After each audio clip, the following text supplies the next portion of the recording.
ನಮಸ್ಕಾರ. ಎಸ್ ನ್ಯೂಸ್ಗೆ ಸ್ವಾಗತ. ನಾನು ಎಸ್ ದೇವೇಂದ್ರಗೌಡ. ಇಂದಿನ ಮುಖ್ಯಾಂಶಗಳು. ಐಸಿಸಿ ಸಭೆ ನಿರ್ಣಯದಂತೆ ಎಡದಂಡೆಗೆ ಹರಿಯದ ನೀರು ಬಿಡುವಲ್ಲಿ ಅನ್ಯಾಯ, ಬಸವರಾಜ್ ಗೋಡಿಹಾಳ ಆರೋಪ. ಬುದ್ಧ ಬಸವ ಬಾಬಾ ಸಾಹೇಬ್ ಸಿದ್ಧಾಂತಗಳು ಬಹುತ್ವ ಭಾರತಕ್ಕೆ ಅತ್ಯವಶ್ಯ, ಬಸವರಾಜ್ ನಾಯಕ್. ಬಿಜೆಪಿ ಯುವ ಮೋರ್ಚಾದಿಂದ ಹರ್ ಘರ್ ತಿರಂಗ ಯಾತ್ರೆ, ಬೈಕ್ ರ್ಯಾಲಿ, ಮಾಜಿ ಸೈನಿಕರು ಭಾಗಿ. ಕೀಳಿರಿಮೆ ತೊರೆದು ಆತ್ಮಬಲ ಹೆಚ್ಚಿಸಿಕೊಂಡು ಬದುಕನ್ನು ರೂಪಿಸಿಕೊಳ್ಳಿ, ಪ್ರಾಣೇಶ್ ಕುಲಕರ್ಣಿ. ಕೆಎಚ್ ಮುನಿಯಪ್ಪ ಮತ್ತು ಕೆಎಸ್ ಬಸವಂತಪ್ಪಗೆ ಸಚಿವ ಸ್ಥಾನ, ಸರ್ಕಾರಕ್ಕೆ ಅಭಿನಂದನೆ ಸಲ್ಲಿಸಿದ ತಾಲೂಕಾ ಮಾದಿಗ ಮಹಾಸಭಾ.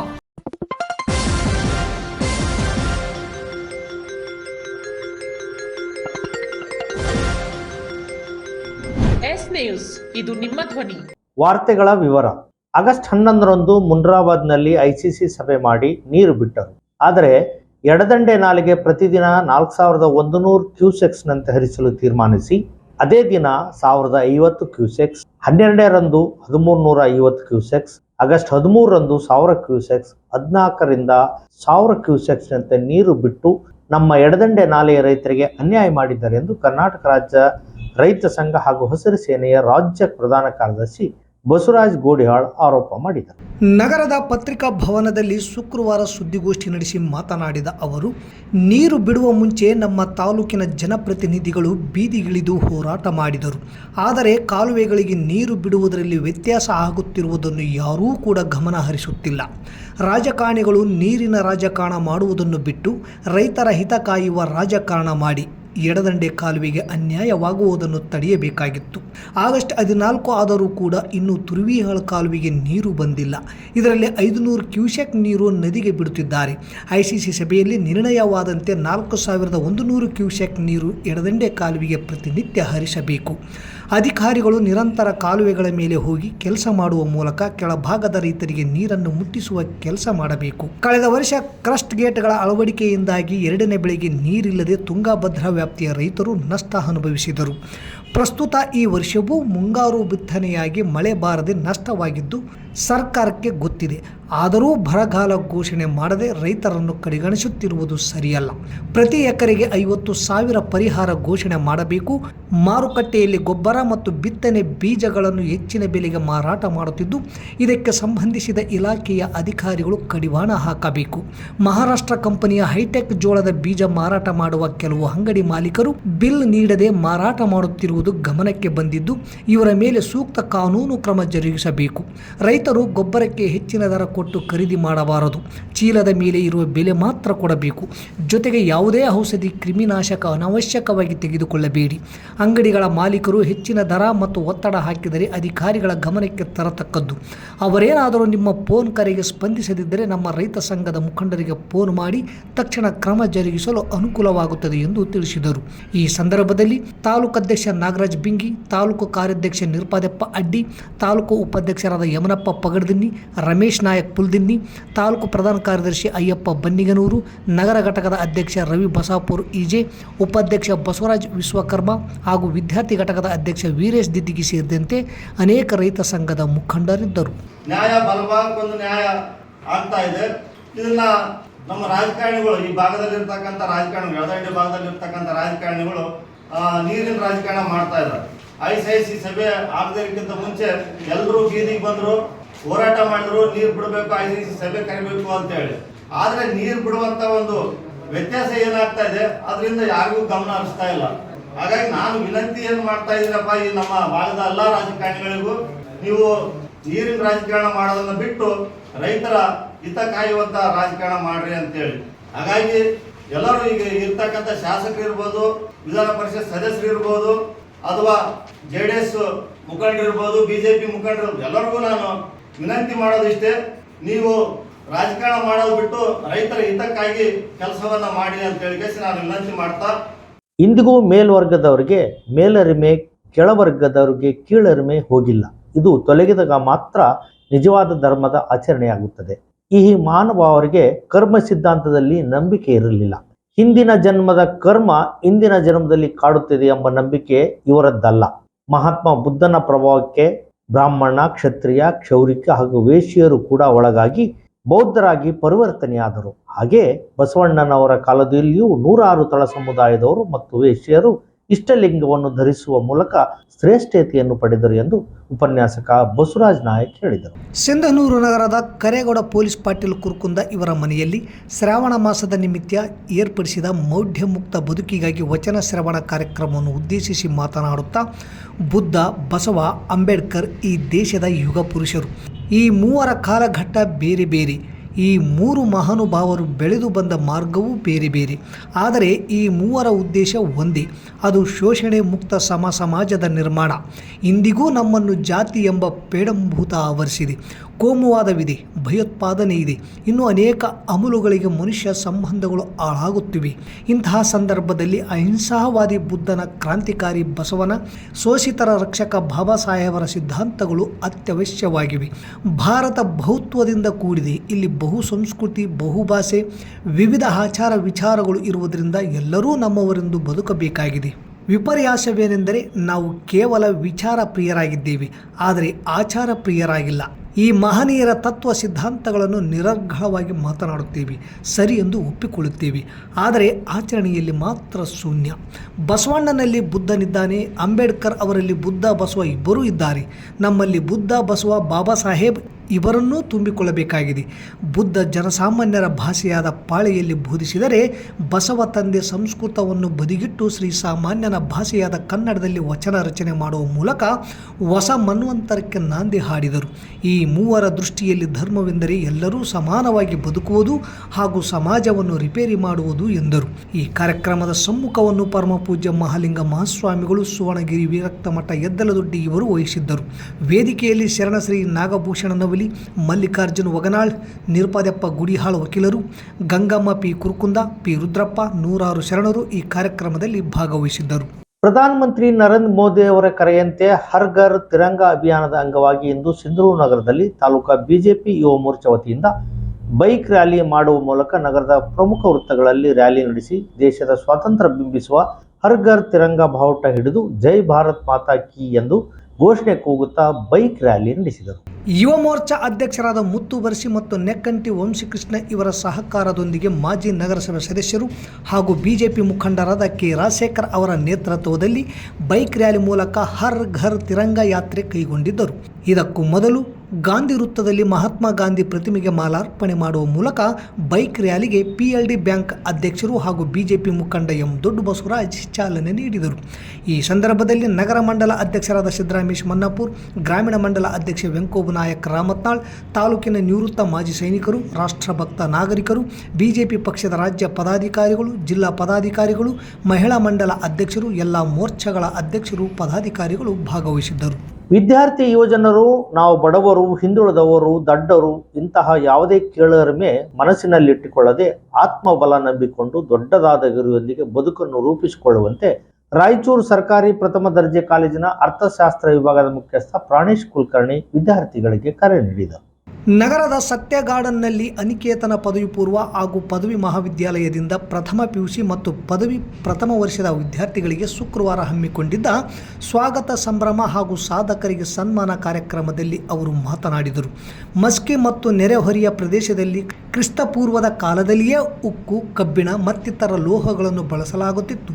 ಪ್ರಸ್ತುತ ಬಳಗನೂರು ರಸ್ತೆ ಅಂತಾರಾಷ್ಟ್ರೀಯ ಮಾರ್ಗವಾಗಿತ್ತು. ಸಣ್ಣ ಪುಟ್ಟ ವ್ಯಕ್ತಿಗಳೇ ವಿಜ್ಞಾನಿಗಳಾಗಿ, ಇತಿಹಾಸಕಾರರಾಗಿ ಪ್ರಪಂಚದಲ್ಲಿ ಹೆಸರು ಮಾಡಿದ್ದಾರೆ. ಹೀಗಾಗಿ ಪ್ರತಿಭೆ ಯಾವುದೇ ಪ್ರತಿಷ್ಠಾತರ ಸ್ವತ್ತಲ್ಲ ಎಂದು ವಿವರಿಸಿದರು.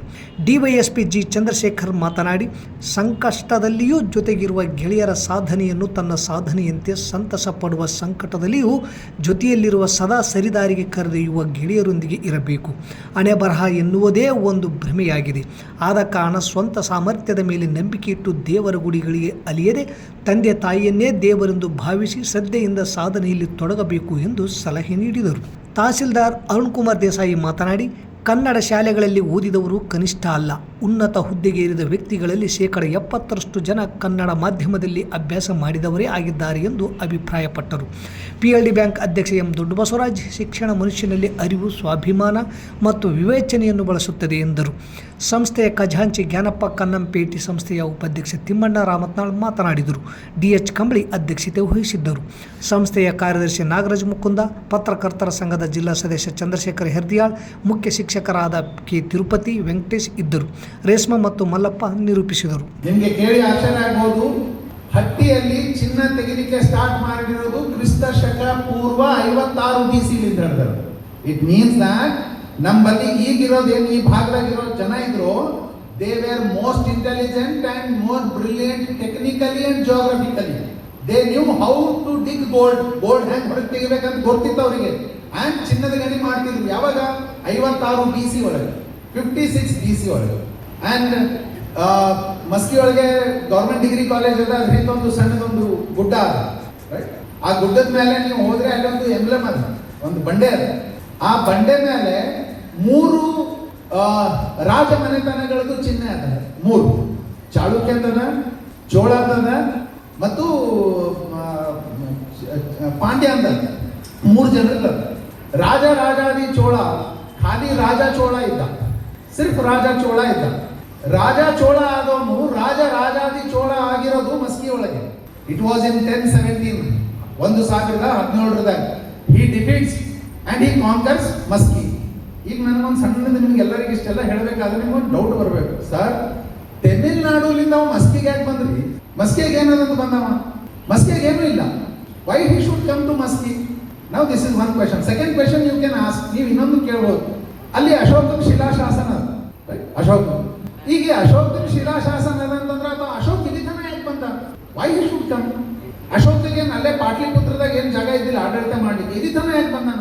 ಹಿರಿಯ ಮುತ್ಸಜ್ಜಿ ರಾಜಕಾರಣಿ KH ಮುನಿಯಪ್ಪ ಅವರಿಗೆ ಸಮಾಜ ಕಲ್ಯಾಣ ಇಲಾಖೆ ಖಾತೆ ನೀಡಿ ಕೊಟ್ಟ ಮಾತಿನೆಂದೇ ಕಾಂಗ್ರೆಸ್ ಪಕ್ಷ ನಡೆದುಕೊಂಡಿದ್ದು ಸ್ವಾಗತಾರ್ಹ. ಸರ್ಕಾರಕ್ಕೆ ಮಾದಿಗ ಮಹಾಸಭಾದ ವತಿಯಿಂದ ಅಭಿನಂದನೆಗಳು ತಿಳಿಸುತ್ತವೆ ಎಂದು ಮುಖಂಡರಾದ ವೀರೇಶ್ ಉಪ್ಪಲ್ದೊಡ್ಡಿ ಹೇಳಿದರು. ನಗರದ ಪತ್ರಿಕಾ ಭವನದಲ್ಲಿ ಶುಕ್ರವಾರ ಸುದ್ದಿಗೋಷ್ಠಿ ನಡೆಸಿ ಮಾತನಾಡಿದ ಅವರು, KH ಮುನಿಯಪ್ಪ ಅವರು ಹಿರಿಯ ರಾಜಕಾರಣಿ, ಮುಖ್ಯಮಂತ್ರಿ ರೇಸ್ನಲ್ಲಿ ಇದ್ದವರು. ಅವರಿಗೆ ಉಪಮುಖ್ಯಮಂತ್ರಿ ಸ್ಥಾನ ಸಿಗಬೇಕಿತ್ತು. ಸಮಾಜ ಕಲ್ಯಾಣ ಇಲಾಖೆ ಸ್ಥಾನ ನೀಡಿ ಗೌರವಿಸಿದೆ. ಕಾಂಗ್ರೆಸ್ನ ಎಲ್ಲ ಹಿರಿಯ ಮುಖಂಡರಿಗೆ ನಮ್ಮ ಸಮುದಾಯದಿಂದ ಅಭಿನಂದನೆಗಳು ಸಲ್ಲಿಸುತ್ತೇವೆ.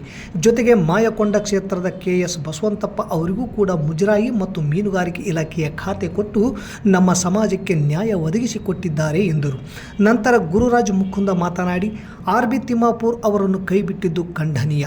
2013ರಲ್ಲಿ ಮತ್ತು 2018ರಲ್ಲಿ ಸಚಿವ ಸಂಪುಟದಲ್ಲಿ ಇದ್ದರು. ಏಕಾಏಕಿ ಅವರ ಮೇಲೆ ಭ್ರಷ್ಟಾಚಾರದ ಆರೋಪ ಮಾಡಿ ಅವರ ಹೆಸರಿಗೆ ಕಪ್ಪು ಚುಕ್ಕೆ ತಂದು ಸಚಿವ ಸಂಪುಟದಿಂದ ಕೈಬಿಡುವ ಹಾಗೆ ಮಾಡಿದ್ದಾರೆ. ಅವರ ಮೇಲಿರುವ ಸುಳ್ಳಿನ ಆರೋಪಗಳು ಅವರನ್ನು ಮತ್ತೊಮ್ಮೆ ಸಚಿವ ಸಂಪುಟಕ್ಕೆ ಸೇರಿಸಿಕೊಳ್ಳಬೇಕು. ಎಡಗೈ ಸಮುದಾಯಕ್ಕೆ 3 ಸಚಿವ ಸ್ಥಾನ ನೀಡಬೇಕು ಎಂದು ಸರ್ಕಾರಕ್ಕೆ ಒತ್ತಾಯ ಮಾಡಿದರು. ಈ ಸಂದರ್ಭದಲ್ಲಿ ವೆಂಕಟೇಶ್ ಗಿರಿಜಾಲಿ, ಮೌಲಪ್ಪ ಮಾಡ್ಸಿರ್ವಾರ್, ಹಸೇನಪ್ಪ ಸೂಲಂಗಿ, ಅಶೋಕ್ ಮೇಗಳಮನೆ, ದುರ್ಗೇಶ್ ಬಾಲಿ, ಗವಿಸಿದ್ದಪ್ಪ, ಹನುಮಂತ, ಶಿವು, ರಮೇಶ್ ಹೊಸಳ್ಳಿ ಸೇರಿದಂತೆ ಮಾದಿಗ ಮಹಾಸಭಾದ ಅನೇಕ ಮುಖಂಡರಿದ್ದರು. ಭಾರತೀಯ ರಾಷ್ಟ್ರೀಯ ಕಾಂಗ್ರೆಸ್ನ ಕರ್ನಾಟಕ ರಾಜ್ಯದ ಅತ್ಯಂತ ಹಿರಿಯ ರಾಜಕಾರಣಿ, ಮುತ್ಸದ್ದಿ ರಾಜಕಾರಣಿ ಅಂದರೆ ನಮ್ಮ KH ಮುನಿಯಪ್ಪ ಸಾಹೇಬರು. ಅವರಿಗೆ ಕಾಂಗ್ರೆಸ್ ಪಕ್ಷ ಕೊಟ್ಟ ಮಾತಿನಂತೆ ಅತ್ಯಂತ ಜವಾಬ್ದಾರಿತವಾಗಿರತಕ್ಕಂಥ ಸ್ಥಾನ ಮತ್ತು ಅತ್ಯಂತ ಹಿರಿಯ ಸ್ಥಾನವನ್ನು ಕೊಟ್ಟು ನಾವು ಗೌರವಿಸ್ತೀವಿ ಎನ್ನುವ ಮಾತನ್ನು ಕೊಟ್ಟು, ಇವತ್ತು ಕೊಟ್ಟ ಮಾತಿನಂತೆ ಸಮಾಜ ಕಲ್ಯಾಣ ಇಲಾಖೆಯ ಖಾತೆಯನ್ನು ಕೊಟ್ಟು ಅವರನ್ನು ಗೌರವಿಸಿದೆ. ಆದರೂ ತೃಪ್ತಿ ಇಲ್ಲ ನಮಗೆ.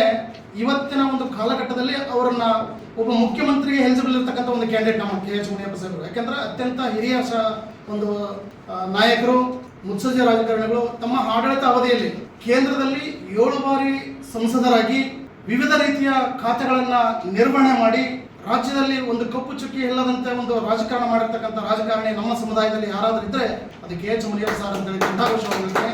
ಇವತ್ತಿನ ಪರಿಸ್ಥಿತಿಯಲ್ಲಿ SIR ಬೇಕಾ? ಅದರ ಬಗ್ಗೆ ಕ್ಲಾರಿಟಿ ತಗೊಳ್ಳೋಣ. ಬೇಕು. ಒಂದು ದೇಶದಲ್ಲಿ ತೀರ್ಕೊಂಡಿರ್ತಾರೆ, ನಮಗೊಂದು ಡೇಟಾ ಬೇಕಾಗತ್ತೆ. ಡೇಟಾ ಯಾಕೆ ಬೇಕಾಗತ್ತೆ? ನಾಳೆ ನಾವು ಸರ್ಕಾರಗಳು ಯಾವುದಾದ್ರೂ ಒಂದು ನನ್ನ ಮತದಾನದ ಹಕ್ಕನ್ನು ಖಚಿತಪಡಿಸಿಕೊಳ್ಳಲು ನಮ್ಮನ್ನೇಕೆ ಅಧಿಕಾರಿಗಳ ಹಿಂದೆ ಅಲೆಯುವಂತ ಮಾಡುತ್ತಿದ್ದೀರಿ? ನಮ್ಮ ಮೂಲಭೂತ ಹಕ್ಕಿಗಾಗಿ ನಮ್ಮನ್ನು ಭಿಕ್ಷೆ ಬೇಡುವ ಸ್ಥಿತಿಗೆ ತಳ್ಳಬೇಡಿ ಎಂದು ಚುನಾವಣಾ ಆಯೋಗದ ವಿರುದ್ಧ ನಟ ಪ್ರಕಾಶ್ ರಾಜ್ ತೀವ್ರ ಆಕ್ರೋಶ ವ್ಯಕ್ತಪಡಿಸಿದರು. ಡಿಸಿಷನ್ಸು, ಫಾರ್ಮೇಷನ್ಸು ಅಥವಾ ಯಾವುದಾದ್ರು ಒಂದು ಕಾರ್ಯಕ್ರಮ ರೂಢಿಸ್ಬೇಕಾದ್ರೆ ಒಂದು ಡೇಟಾ ಬೇಕು. ಎಷ್ಟು ಜನ ಇದ್ದಾರೆ, ಯಾವ ವಯಸ್ಸಿನವರಿದ್ದಾರೆ, ಏನು ಮಾಡಿದ್ದಾರೆ, ತೀರ್ಕೊಂಡಿರೋರು ಬೇಕು ನಮಗೆ. ಮತ್ತು ಹೊಸಬರು ಯಾರಿದ್ದಾರೆ, ಹೊಸ ಜನಾಂಗ ಬರ್ತಾರೆ, 18 ಆ್ಯಡ್ ಆಗಬೇಕು. ಇನ್ನು ಕೆಲವು ಶಿಫ್ಟ್ ಆಗಿದ್ದಾರೆ. ಇವಾಗ ಈ ಬೂತಿಂದ ಆ ಬೂತ್ಗೆ ಶಿಫ್ಟ್ ಆಗಿದ್ದಾರೆ. ನೀನು ತುಂಬ ಎಲ್ಲೆಲ್ಲ ಓಡಾಡ್ಬೇಕು. ನೀನು ಯಾವ ಬೂತ್ಗೆ ಶಿಫ್ಟ್ ಆಗಿದೆಯೋ ಅಲ್ಲಿಯೇ ನಿನಗೆ ಓಟ್ ಸಿಗುತ್ತೆ. ಯಾಕಂದ್ರೆ ಪ್ರತಿಯೊಬ್ಬನು ಓಟ್ ಹಾಕು. ಇಡೀ ಭಾರತನ ಪಕ್ಕದಲ್ಲಿಡೋಣ. ಕರ್ನಾಟಕದ 5.5 ಕೋಟಿ ವೋಟರ್ಸ್ಗಳನ್ನ ನಾವು ಈ ತರ ಚೆಕ್ ಮಾಡಬೇಕು. ಇದಕ್ಕೆ ಮುಂಚೆ ಏನ್ ನಡೀತಿತ್ತು? ಅಂದ್ರೆ 2002 ನೋಡ್ತೀವಿ, ನೂರವ್ರು ಹೇಳಿದಾಗೆ ಒಂದು ಎಲೆಕ್ಷನ್ ಕಮಿಷನ್ BLOಗಳನ್ನ ಇಟ್ಕೊಂಡು ಮನೆ ಮನೆಗೆ ಹೋಗಿ ಫಾರಂ ಫಿಲ್ಅಪ್ ಮಾಡ್ತಿರ್ಲಿಲ್ಲ. ಫಾರಂ ಫಿಲ್ಅಪ್ ಮಾಡೋದು ಆಲ್ರೆಡಿ ವೋಟ್ ಇರೋನ್ ಕೆಲಸ ಅಲ್ಲ. ಅವ್ರ ಹತ್ರ ಡಾಟಾ ಇರೋದು, ಆ ಡಾಟಾದಲ್ಲಿ ಆಯಾ ವೋಟರ್ಗಳ ಡಾಟಾಗಳಿರೋದು, ಅದನ್ನ ತಗೊಂಡೋಗಿ ಅದು ಸರಿಯಾಗಿದೆಯಾ, ಅವರಲ್ಲಿದ್ದಾರ, ಹೊಸಬರು ಬರ್ತಾ ಇದ್ದಾರಾ, ತೀರ್ಕೊಂಡಿದ್ದಾರ. ಅದು ಈಗೇನಾಗ್ತಾ ಇದೆ, ಇಡೀ ದೇಶವನ್ನ ಒಂದು ಟೆಸ್ಟ್ ಕೂತ್ಕೊಂಡು ಎಕ್ಸಾಮ್ ಬರೆಸ್ತಾ ಇದ್ದಾರೆ. ಈ ದೇಶದಲ್ಲಿ ಇಡೀ ದೇಶನ ಎಕ್ಸಾಮ್ ಬರೆಸ್ತಾರೆ ಅಂದ್ರೆ ಫಾರ್ಮ್ ಕೊಟ್ಬಿಟ್ಟು ನೀವು ಫಿಲ್ಅಪ್ ಮಾಡಿ ಅಂತ. ಇದು ಯಾವುದು ಸರಿ? ನಾನು ಪ್ರಜೆಗಳ ಮತದಾರ ಸಮಸ್ಯೆಗೆ ಬರೋದಕ್ಕಿಂತ ಎಲೆಕ್ಷನ್ ಕಮಿಷನ್ ಮನುಷ್ಯರೇ, ನಮ್ಮ ಪ್ರಜೆಗಳೇ, ಅವ್ರ ಬಗ್ಗೆನೇ ಮಾತಾಡಿ. 1 ತಿಂಗಳೊಳಗೆ 5.5 ಕೋಟಿ ಡಾಟಾಗಳನ್ನು ನೀವು ಕಲೆಕ್ಟ್ ಮಾಡಬೇಕು, ಮನೆ ಮನೆಗೆ ಹೋಗಿ ನೋಡ್ಬೇಕು ಅನ್ನೋದಾದ್ರೆ ಮಾಡೋಕ್ ಸಾಧ್ಯ ಇರೋ ಕೆಲಸನ ಅದು. ಒಂದು SIR ಪ್ರಾಸೆಸ್ಗೆ ಮಿನಿಮಮ್ 8 ರಿಂದ 1 ವರ್ಷ ಬೇಡವಾ? ಬೇಕಲ್ವಾ? ಯಾಕೆ 1 ತಿಂಗಳಲ್ಲಿ ಮಾಡ್ತಿದ್ದೀರಿ? ಯಾಕೆ ಸರ್ಕಾರಿ ನೌಕರರಿಗೆ ಮತ್ತು BLOಗಳಿಗೆ ಇಂಥ ಟಾರ್ಚರ್ ಯಾಕೆ ಕೊಡ್ತಾ ಇದ್ದೀರಿ? ಎಲ್ಲೇ ನೋಡಿದ್ರು 1-1.5 ತಿಂಗಳು. ಎಷ್ಟು ಜನ BLOಗಳು ನೀವು UP ತಗೊಳ್ಳಿ, ಬೆಂಗಾಲ್ ತಗೊಳ್ಳಿ, ಈ ಟೆನ್ಷನ್ ತಡ್ಕೊಳಕ್ಕಾಗ ಆತ್ಮಹತ್ಯೆ ಮಾಡ್ಕೊಂಡಿದ್ದಾರೆ. ಅವಾಗ ಅಬೆಟಿಂಗ್ ಸೂಸೈಡ್ ಅಂತ ನಿಮ್ಮ ಮೇಲೆ ಕೇಸ್ ಹಾಕೋದ ಸರ್ಕಾರದ ಮೇಲೆ? ಅಂದ್ರೆ ಅವರು ಮನುಷ್ಯರೇ ತಾನೆ ಆಫೀಸರ್ಸ್. ನಾವಿವತ್ತು ಎಲೆಕ್ಷನ್ ಕಮಿಷನ್ ಬೈತಾ ಇದೀವಿ, ಅವರಲ್ಲ ಕಾರಣ. ಅವ್ರಿಗೆ 1 ತಿಂಗಳಲ್ಲಿ ಮಾಡಿ ಅಂತ ಯಾಕೆ ಹೇಳ್ತೀರಿ ನೀವು? ಶುಕ್ರವಾರ ಬೆಂಗಳೂರಿನ ಪ್ರೆಸ್ ಕ್ಲಬ್ನಲ್ಲಿ ಸುದ್ದಿಗೋಷ್ಠಿ ನಡೆಸಿ ಅವರು ಮಾತನಾಡಿದರು. ಮತದಾರರ ಪಟ್ಟಿ ವಿಶೇಷ ಪರಿಷ್ಕರಣೆ SIR ಹೆಸರಿನಲ್ಲಿ ಚುನಾವಣಾ ಆಯೋಗವು ಅರ್ಹ ಮತದಾರರ ಹಕ್ಕನ್ನು ಕಸಿದುಕೊಳ್ಳುತ್ತಿದೆ. ಇನ್ನು 2 ವರ್ಷಗಳ ಕಾಲ ರಾಜ್ಯದಲ್ಲಿ ಯಾವುದೇ ಚುನಾವಣೆಗಳಿಲ್ಲದಿದ್ದರೂ ಇಷ್ಟೊಂದು ಅವಸರದಲ್ಲಿ ಮತದಾರರ ಪಟ್ಟಿ ಪರಿಷ್ಕರಣೆ ನಡೆಸುವ ಅಗತ್ಯವೇನಿತ್ತು? ಜನಸಾಮಾನ್ಯರ ಘನತೆಯನ್ನು ಹೀಗೆ ಅವಮಾನಿಸುತ್ತಿರುವುದು ಏಕೆ ಎಂದು ಪ್ರಕಾಶ್ ರಾಜ್ ತೀವ್ರವಾಗಿ ಪ್ರಶ್ನಿಸಿದರು. ಚುನಾವಣಾ ಆಯೋಗದ ಧೋರಣೆಯನ್ನು ತೀವ್ರವಾಗಿ ಖಂಡಿಸಿದ ಪ್ರಕಾಶ್ ರಾಜ್, ಜೀವನ ನಡೆಸಲು ಜಾಗ ಬದಲಾಯಿಸುವವರಿಗೆ ಫಾರಂ ನಂಬರ್ 6 ಅಲ್ಲ, ಫಾರ್ಮ್ ನಂಬರ್ 8 ಕೊಡಬೇಕು. ಆದರೆ ಜಾಗ ಬದಲಾಯಿಸಿದವರ ಓಟನ್ನೇ ಕಿತ್ತುಕೊಳ್ಳಲು ನೋಡುತ್ತಿರುವ ಚುನಾವಣಾ ಆಯೋಗದ ನಿಜವಾದ ಬಣ್ಣ ರಾಜಕೀಯವಾಗಿದೆ ಎಂದು ವಾಗ್ದಾಳಿ ನಡೆಸಿದರು. ಎಲ್ಲದಕ್ಕೂ ಉತ್ತರವಾಗಿ ಫಾರಂ ನಂಬರ್ 6 ತೆಗೆದುಕೊಳ್ಳಿ ಎಂದು ಹೇಳುವ ಚುನಾವಣಾ ಆಯೋಗ ಅದಕ್ಕೆ ಕೇಳಲಾಗುತ್ತಿರುವ 13 ವಿವಿಧ ದಾಖಲಾತಿಗಳ ಅಸಲಿ ಕಥೆಯನ್ನು ಮುಚ್ಚಿಡುತ್ತಿರುವುದು ಏಕೆ? ಚುನಾವಣಾ ಆಯೋಗದ ಈ ಷಡ್ಯಂತ್ರ ಕರ್ನಾಟಕದ ಜನರಿಗೆ ಈಗಾಗಲೇ ಅರ್ಥವಾಗಿದೆ. ಸ್ಥಳಾಂತರವಾದವರಿಗೆ ನೋಟಿಸ್ ನೀಡಿ ಅವರ ಅಭಿಪ್ರಾಯ ಕೇಳಿ ವಿಳಾಸ ಬದಲಾಯಿಸುವುದು ನಿಜವಾದ ಒಳಗೊಳ್ಳುವಿಕೆ. ಆದರೆ ಹೆಸರನ್ನೇ ಡಿಲೀಟ್ ಮಾಡಿ ಮತ್ತೆ ಫಾರಂ ನಂಬರ್ 6 ಕೊಡಿ ಎನ್ನುವುದು ಜನರನ್ನು ಹೊರಗುಳಿಸುವಿಕೆ. ಅಸಲಿಗೆ SIR ಅಂದರೇನೆ ಜನರನ್ನು ಹೊರಗುಳಿಸುವ ಕುತಂತ್ರ ಎಂದು ಅವರು ಆಕ್ರೋಶ ಹೊರಹಾಕಿದರು. ಇಲ್ಲಿಗೆ ವಾರ್ತಾ ಪ್ರಸಾರ ಮುಕ್ತಾಯವಾಯಿತು. ನಿರಂತರ ಸುದ್ದಿಗಾಗಿ ವೀಕ್ಷಿಸಿ ಎಸ್ ನ್ಯೂಸ್. ಇದು ನಿಮ್ಮ ಧ್ವನಿ. ನಮಸ್ಕಾರ.